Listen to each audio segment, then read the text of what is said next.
channel. In today's video, I'm going to be doing a cook with me video because my best friend is coming over with her fiance to spend the weekend with me and Luke. Now that we all live in the same state, we want to take advantage and spend some time together. And she is one of my best friends, and she was also my roommate in college. I used to cook a lot for her, and she used to enjoy a lot of the things that I know how to make. And so I kind of want to spoil her and her fiance, of course, because I love feeding people and cooking for crowds, and I'm in my zone right now. So I'm about to fix a lot of recipes, and I thought I'll bring you along with me so that maybe you can learn something new today. Today we're gonna be cooking some lasagna, some tres leches cake, and I'm also going to hopefully have some time to fix some Venezuelan pastries, which are her and mine's favorite. All right, so the first thing I'm gonna do is the tres leches cake. I'm gonna start with the cake, and I have two bowls because the recipe calls for beating the egg whites separately. So I have my two bowls ready with my hand mixer, and I have my pan right there. This is a recipe from Nathaly, and I'm going to link it down below. But basically, I'm just gonna go ahead and start separating my eggs. This recipe calls for 5 eggs, which, you know, it is a lot, but it's really worth it because I've tried a lot of recipes for tres leches cake, and I gotta say that this cake is the best to me. So I'm gonna put my egg whites here and my egg yolks here, and just try to do it as carefully as I can. Also, this recipe calls for cake flour, which I don't have, and I couldn't find. We went to the commissary on base, and they didn't have any. And then we went to Sam's, and I wasn't going to buy like a whole lot of cake flour because I don't use it very often. So I found online that you can substitute it for all-purpose flour and cornstarch. So let's see how that goes. I'm really hoping and praying that it's going to come out okay.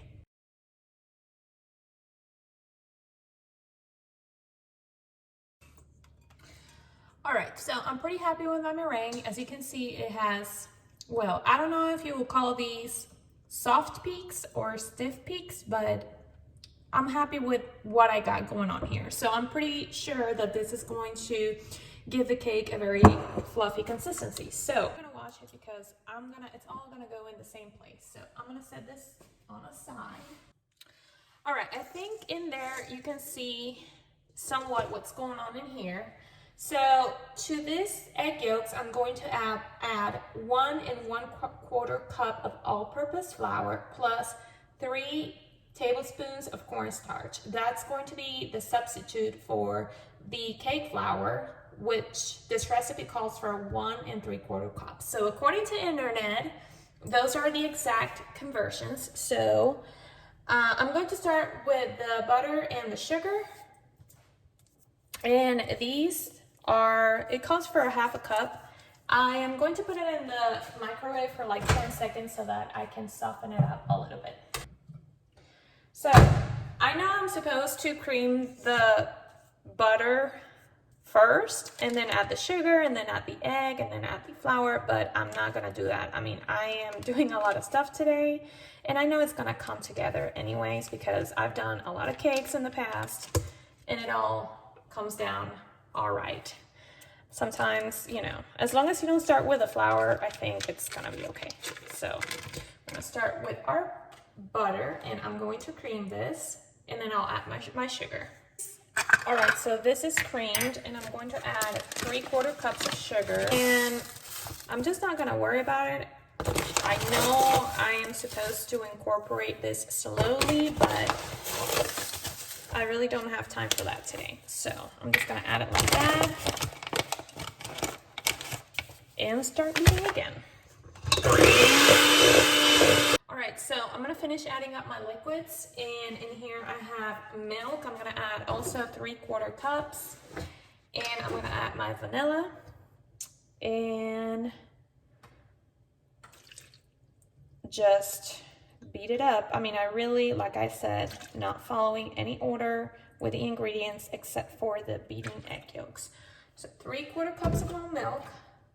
This is a very different cake with a very different consistency. 1 tablespoon of vanilla extract, and I have the clear one today. I want to finish it. I have some more, which is, you know, better quality, but I wanted to finish this one. And then now I'm going to add my flour, which is, like I said, 1 1/4 cup of all-purpose flour. I'm a little nervous because, you know, I've never substituted cake flour for all-purpose flour, but hopefully it's gonna be okay. 1 cup of flour in there. I'm going to incorporate that, and then I'll add the rest. So this is about 1/4 cup of flour.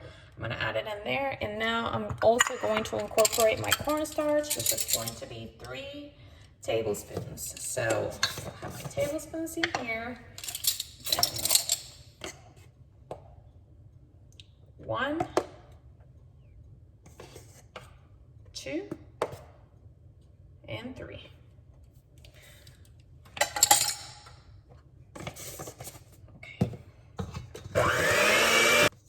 Alright, so this is how my batter looks like. I'm going to take away my beaters. And in here, I got my beaten egg whites.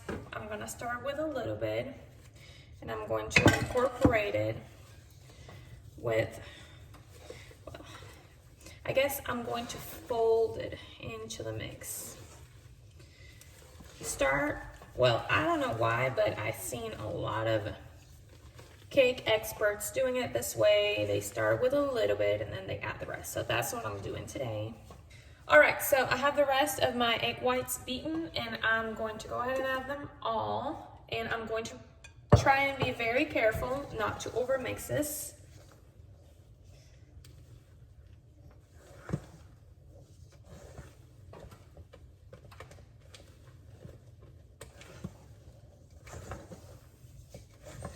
This is, like I said, supposed to go into a 9 by 13 baking dish. I don't have one. This is probably like 8 by 12, but it's gonna work out. It's just gonna be a little of a thicker cake, or maybe not.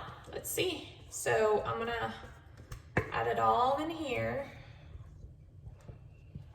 and spread it out a little bit. You know, I'm kind of not sure about this.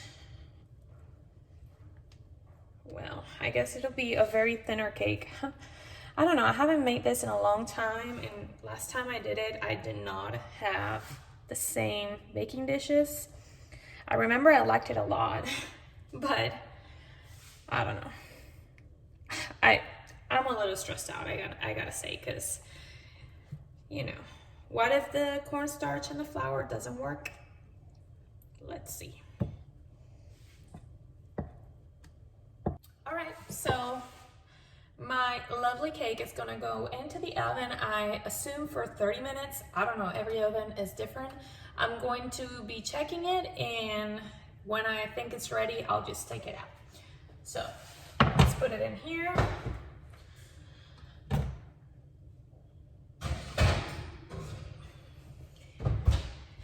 And now, my friends, I'm going to head back and clean my kitchen to start on the next recipe. Well, I just want to add that my aunt just sent me a picture of my grandmother preparing some, I don't know how to say that, it's a Lebanese roll, which she makes with grape leaves. It's absolutely delicious. I love her so much, and you know, it just, the fact that we're cooking together at the same time makes me feel closer to her. But anyway, I am going to start fixing my lasagna, and I also decided that I want to do empanadas on Sunday, so I'm gonna do the ground beef for that. So I'm gonna be cooking both things simultaneously. I'm gonna start with the red sauce, I'm going to start with my white sauce, and I'm going to do the ground beef for the empanadas as well. Now, I do have to say something about the lasagna. I grew up among a lot of Italian friends, and they all used to make the lasagna with bechamel sauce. That's how my mom fixes it. That's how I grew up eating it. And it's so much like that that whenever I go to a restaurant and they serve the lasagna with the ricotta cheese instead of the bechamel sauce, to me, it just tastes completely off. So today, you're gonna see me cooking a very different lasagna from what you have seen. I really don't know what's the original Italian way. I suspect that Italians from one part of Italy make the lasagna with ricotta cheese and the other part cooks it with the bechamel sauce. But I know that the other day I was watching Beat Bobby Flay with my husband, and if you don't know what Beat Bobby Flay is a program from the Food Network, and basically chefs from all over the United States go and try to compete with Bobby Flay cooking the same dish, basically. So these chefs go and challenge him into cooking something, and they have very little time to fix it. And I know somebody challenged him on the lasagna, and I told my husband, you know, if they make the lasagna with ricotta cheese, it's not lasagna. Turned out they both fixed it with bechamel sauce. So like I said, I really do not know what's the original way, but I know that in my house, we eat it with a bechamel sauce, and that's how we're gonna fix it today. So in here I have my ground beef that I'm going to brown. This is going to serve for the lasagna, and it's going to also serve for the empanada filling. This is about how much I plan to use for the empanadas. This is about how much I plan to use for the lasagna. This is a whole total package of 4.5 pounds. I might be exceeding myself a little bit with the amount of meat that I'm going to use. The rest that you don't see here, I froze. And then in here, I have half a pound of Italian sausage that's going to go into my red sauce for my lasagna. My mom, so this recipe of lasagna you're going to see is my mom's. She doesn't use the Italian sausage. I do like to use it because my husband really likes Italian sausage, and I think it's going to give it very, very nice flavor to it.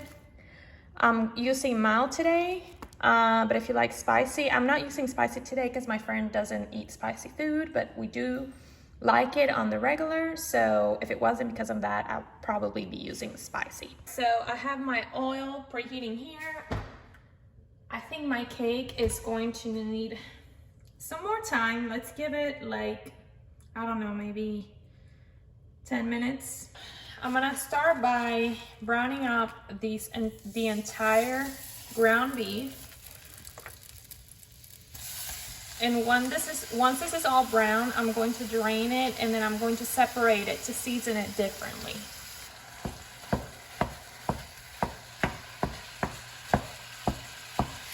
So this is probably gonna take a little while to brown, but in the meantime, while this is cooking right here, I'm gonna start setting up the vegetables that I'm going to use for my empanada filling, which I use some vegetables to give it some flavor. It's what I call the sofrito. If you have not seen my What's for Dinner videos, I do them all the time. And it's basically just vegetables that you saute, and it gives a lot of flavor, so much or even more than spices or dry spices that you can use. So let's leave this cook for a little bit, and I'm going to set my veggie station here. Well, my tres leches cake just came out of the oven. It's perfectly cooked on the inside. I'm really not worried about it being a little dry because it's gonna have a lot of liquid in it, and I'm probably gonna end up adding more liquid than what the recipe originally calls for. So I am going to set this out here for it to cool down completely until I add the milk mixture. Okay, so in here I have the vegetables that I'm going to mix up with the ground beef for the empanadas. I'm gonna use 1 onion for the bechamel sauce, which I'm gonna set aside, and then I'm going to use 1 onion for the beef empanada filling, 1 pepper. Let's see if I use the entire pepper or not. Maybe I will because it's getting bad, so just to use it up. I'm going to grate this carrot and of course some garlic. You can use as many vegetables as you can saute. You can use celery, you can use cilantro. I just don't have any of that, so I'm working with what I have, and it's still going to give it a lot of flavor, I promise. So I think this is going to be 2 little onions. These onions are small, so I think I'm gonna do 2 for the bechamel sauce and then 1 for the empanada filling. My meat is almost ready to be dried.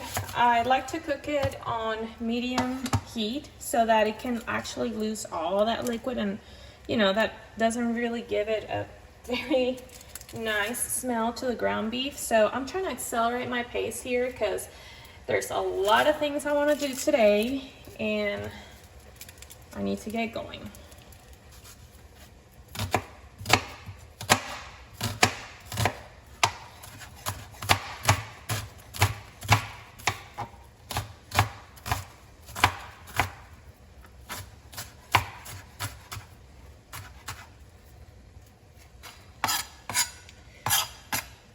Now I think this is going to be a lot for the vegetable sauce. So I'm just gonna set aside what I don't want and then chop another onion for the rest. All right, so this meat is ready to be drained and I'm gonna go ahead and do that with a colander in my kitchen sink.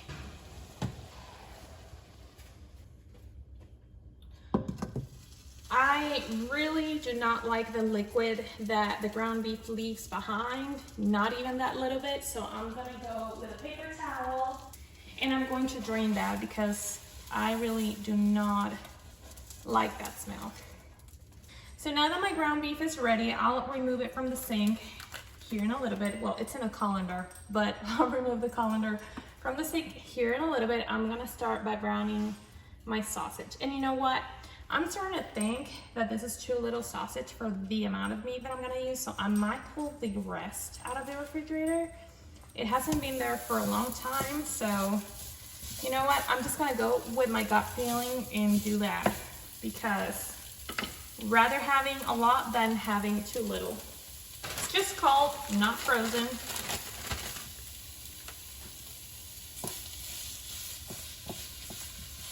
Yeah, I think this is going to be more of a proportional quantity for the amount of ground beef. My ground beef is in here. I'm gonna set it right here until my sausage is completely browned, and then I'm going to mix it all together and start my red sauce.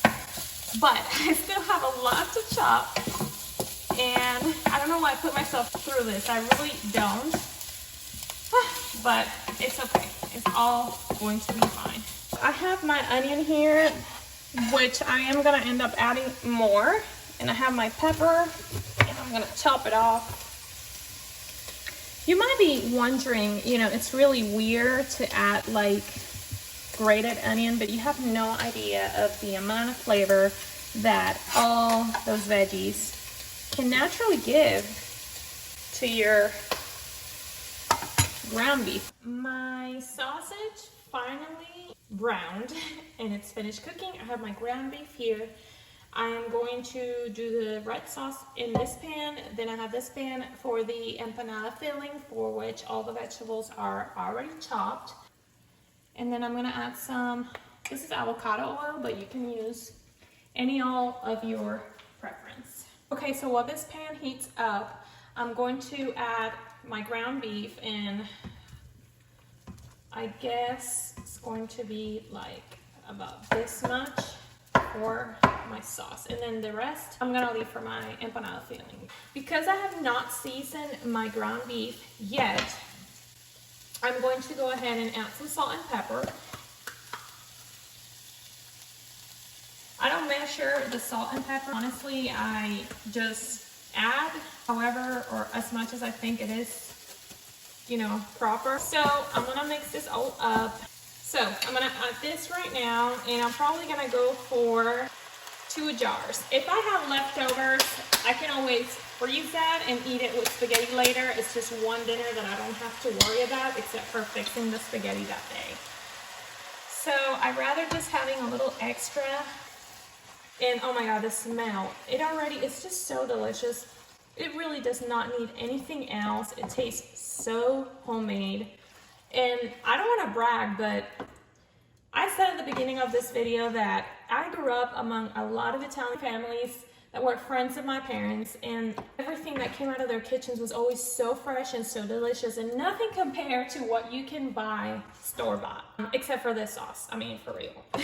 This really smells like their kitchens. I don't know if you've ever heard Anne Burrell say that it's like the ovation to the onion. I don't even know what I'm saying, but just hear this. You see? It's like people applauding to the onion.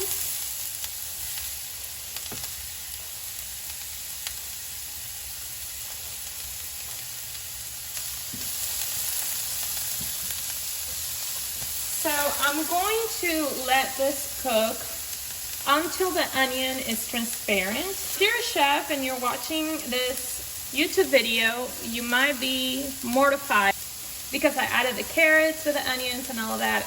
Don't worry, it's going to be okay. Can you see? This is boiling already. So I'm going to put my heat down and cover this up. I have 2 cloves of garlic and a baby clove of garlic that was there, so I was just not gonna throw it away. So I'm gonna add it just like so with my garlic press. This right here, what I'm smelling, just like it is, it's just so much flavor. I'm gonna add what I have here, and I might have chopped a higher ratio on vegetables than on the meat, but it's gonna be okay. All right, so for my seasoning, I'm going to add some adobo seasoning. This my mom gets me from Venezuela. If you see adobo seasoning at the store, please don't get it. It doesn't taste the same. I'm gonna leave in the description down below the ingredients that this has. It's just a mix of spices that you can make at home. It's way better than if you buy it from the store, from a brand that is not this one, because it's not gonna be the same. I wanna add a tiny bit of cumin, not too much, because I don't like this to be overpowering in my ground beef. I do think I'm gonna end up adding a little bit of salt and pepper, and usually it is very, very Venezuelan to do. Remember, this is for Venezuelan empanadas, so it is very Venezuelan to add some kind of tomato to these fillings right here. So I'm probably gonna add ketchup because I forgot to get tomato paste at the store, and ketchup will work just fine. I'm also going to add the name of this sauce that I can never say. Worcestershire, I don't even know. Worcestershire sauce. I do have to give credit for this recipe to my friend Sarah from Patita Gourmet. She's awesome. She makes Venezuelan foods that, oh my god. And I'm going to link the video down below where she makes this recipe. I'm not making that recipe exactly like hers, but it's highly inspired. And one time I did make it like she does, and it's just so delicious. So in here, just some ketchup. This is not like my friend Sarah will do it, right? She'll just make a hole in here. I'll put the sauces in the center and cook them and then mix it. I'm just gonna make it a faster way today.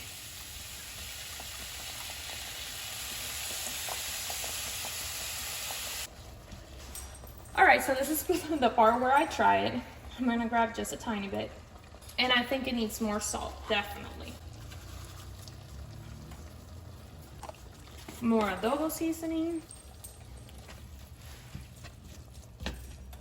All right, so now that I have both my things going on simmering in the cooktop, I can go ahead and start with my bechamel sauce. I cannot multitask. I have to be on top of it because it's like when you fix gravy. Basically start with a roux, which is equal parts of butter and equal parts of flour. You let it cook together until it forms a paste. You add milk, and then you add cooked onions and salt, pepper, and nutmeg. But I wanted to have those 2 things going so that I can just fully dedicate my attention to my bechamel sauce, which is very important. So these are equal to 8 tablespoons of butter. So technically I should add 8 tablespoons of flour as well. But I like to play by ear and see how the texture of the roux is coming up before I actually add the 8 tablespoons of flour. And I'm gonna let that butter fully melt. Oh shoot, you know what?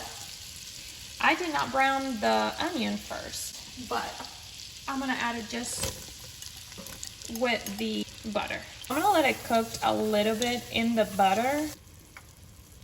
1, 2, 3, 4, 5, 6, 7, 8.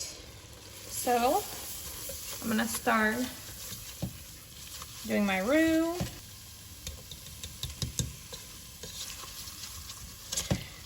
Now I'm going to add my milk. I'm probably gonna do half of this pot.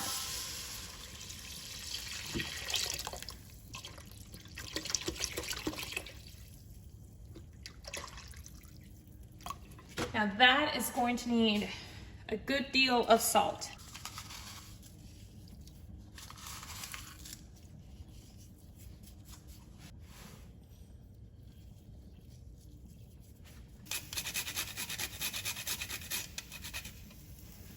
Okay, once it starts boiling, I'm going to try it and see if it needs more salt, more pepper, or more nutmeg. This is about to boil, and as you can see, it's slowly but surely thickening up. And I tried it, and it needs a lot of salt. It needs salt, it needs nutmeg, it needs pepper, it needs everything. So I'm just going to add a very generous amount of seasoning. I mean, it doesn't surprise me because it's milk. I mean, I knew it from the beginning. It takes a lot. It's like potatoes. They can take a lot of salt and it's not gonna be salty. So just some more. You see how the bubbles are coming up? This is thickening. This is starting to boil. And this is something that you definitely should not leave unattended. Whoops! Yes, we're done with the nutmeg. I'm also gonna add a little bit more pepper. I don't like bland food. I hate it. The more flavor, the better. Okay, that is much better. I'm just going to turn that off and that's ready. I'm going to take this out of the heat because if it's still there, it's going to continue to cook. So I'm gonna remove this from here. Now, finally, time to assemble my lasagna. Because it felt impossible in my bones, like getting blood out of the stone on my own. But you came around and removed the thorn in my soul. You guided me out of the storm. I found home in your arms of gold. In your arms of gold. In your arms of gold. It's funny how easily a life can be torn apart. Why couldn't I simply see that I was sick at heart and I am in deep debt? The climb we did was unreal. You made me so speechless. I just can't believe it. You broke the coldness somehow and lit up a flame. Ooh, I was my own enemy, screamed out loud because it felt impossible in my bones, like getting blood out of the stone on my own. But you came around and removed the thorn in my soul. You guided me out of the storm. I found home in your arms of gold. In your arms of gold. I'm going to finish my tres leches cake, which I'm gonna mix all the 3 milks together. I'm going to use regular 2% milk, condensed milk, and then I'm going to use 5 ounces evaporated milk, and I'm going to use a 1/4 cup of the regular milk. Okay, so I have my condensed milk already in here. My can opener gave me the hardest time trying to open that, so I had to open it with a knife and my pounder. Please don't try that at home. But I mean, for some reason with the other cans, it was perfectly fine. So I don't know if it's just that particular can that my can opener was not liking. So I'm adding the evaporated milk to my condensed milk. So those are gonna be 2 cans.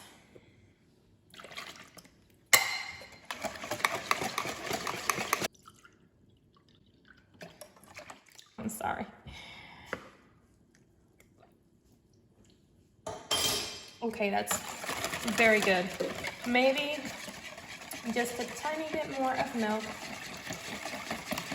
because it's super sweet, but I think that will be great. All right, so with a fork, I'm going to poke it all around so that all that delicious concoction can be absorbed. And then I'm just basically going to dump it.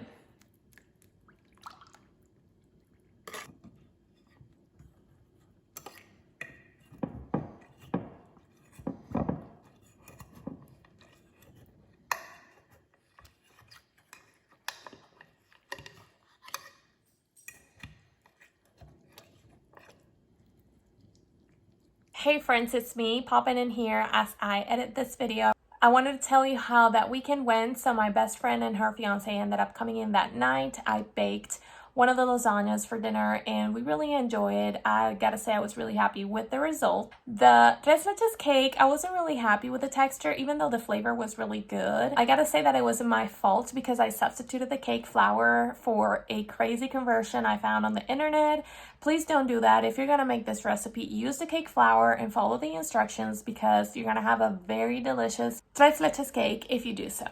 For the pastries and the cookies, I ended up making them on Saturday. It was kind of ambitious of myself to think that I could do all of that food in only 4 hours. But it was good because my friend got to eat them fresh and she was with me when I was making them. And of course I was focused on having a conversation and spending time with her. So I did not film myself doing it, but I'm going to insert some pictures here so that you can see. Then the empanadas for breakfast were super, super delicious as well.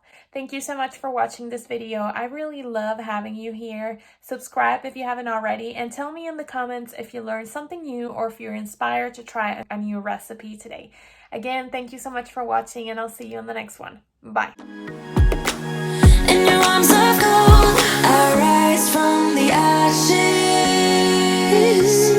with pins and patches. We carry on.